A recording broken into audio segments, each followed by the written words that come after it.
Recently, the folks at Digital Foundry, who are dudes who take a look at the technical aspects of games, got to play an early build of the upcoming Tekken 7, and it was said the game would not be running in a full 1080p HD. Instead, it's running with 900p and 60 FPS on console, and there was a bit of a reaction online. This is a fighting game on a current generation console not running at 1080p. I don't care what the engine is, I don't care what lighting effects and destructible environments they have.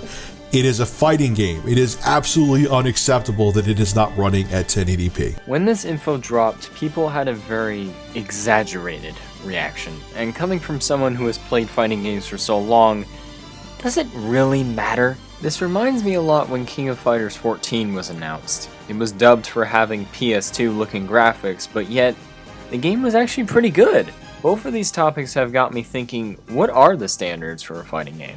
You could talk about graphics and roster size all you want, but these are some things that I feel are important and are required for a fighting game. And one thing that is definitely required is stability.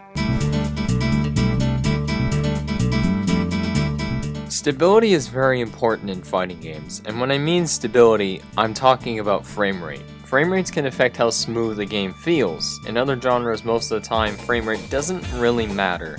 But in fighting games, it is very important. You can have your fighting game running at any resolution. Hell, it could be the worst possible output, but it does need to run at 60 frames per second. It's commonplace to have your quarter circle forwards and your half circle backs. But when your game is running at a low frame rate, it's going to be hard to even play the game.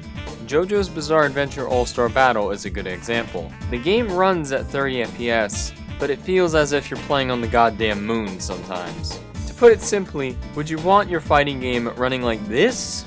Just trying to find the fireball space. No duck there for Puko. Oh, we got him! We got him! All right, now pushing towards the wall. Oh, nice. 1, 2. Throw! Break. Oh! Get off of me. Oh, that was Unhand a good me. catch. Or this.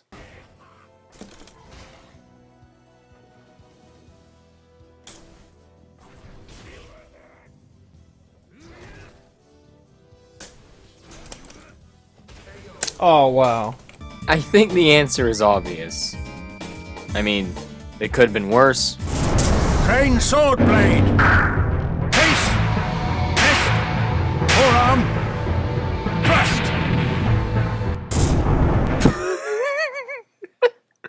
What the heck was that? Presentation is the part that sells fighting games to a casual audience. This can mean many things, such as franchise, characters, art style, or content. Take Capcom's Versus series, for example. The main reason the original X-Men vs. Street Fighter took off in the 90s was because Jim Lee's X-Men comic run was all the craze, and seeing Wolverine fight Ryu was like a fan's fever dream. Then you have the Mortal Kombat series, famous for its hyper-realism and gory fatalities, Killer Instinct for its flashy combos, and Soul Calibur with its beautiful soundtrack and its characters. DLC can also account to this. Injustice Gods Among Us had Scorpion as a downloadable character, and he sold the most out of all the other characters during that game's lifetime. People told their friends about it, and then their friends, and so on. My point is, characters can sell fighting games, which brings me to my final point. Characters. It's why the genre is so unique. It's why they're fun to watch. Not looking good right now, so Bronx is going to have to do something. Otherwise, Puko's going to take this round. Oh, God. Oh, he dashed in too far. Old man caught. Oh, get off of me. Oh, down 4. You said to look out for it. Puko. It's why they're fun to play. And best of all, it shows how diverse actual matches can be. If you've taken the time to learn a fighting game, you know what I'm talking about. A very distinct roster of characters can make a great fighting game. Ryu and Ken being good examples. Originally, both of them had the same moveset until Street Fighter 3 came along and both of their playstyles completely changed. Ryu had a solid and complete balanced moveset with hard-hitting attacks,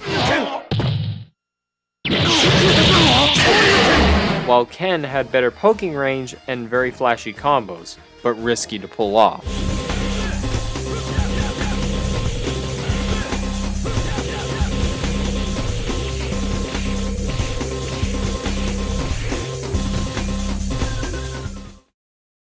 I'll leave you on a final note.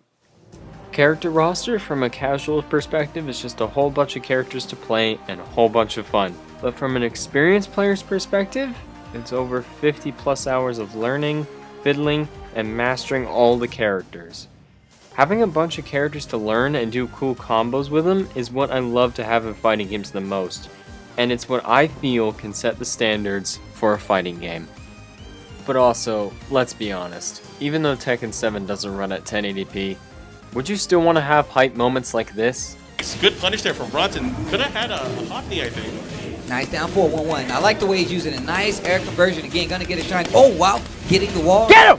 Oh, no break. Ugh. Oh, here's a 50-50. Get him! Down back. Wow, what That's a right. pop off. You better calm down, homie. We got to return you to the home in good shape. We don't want him to come after us. And I think we should remind both of these players, again, this is Take off 3 shirt. out of 5. Oh, my Shirt! God. Shirt! Oh, no. Dang, why is he taunting us? You know what? I'm waiting for Punko to just slap him on the... Exactly, right? Thank you for watching Frame Data, the fighting game analysis show for Hype Labs. Like and subscribe if you want more of this, and also check out our iNinja LP. See you, dudes! Make your first pick. 10, 9, 8, 7, 6. Choose and pick the best one. 5, 4, 3, 2, 1.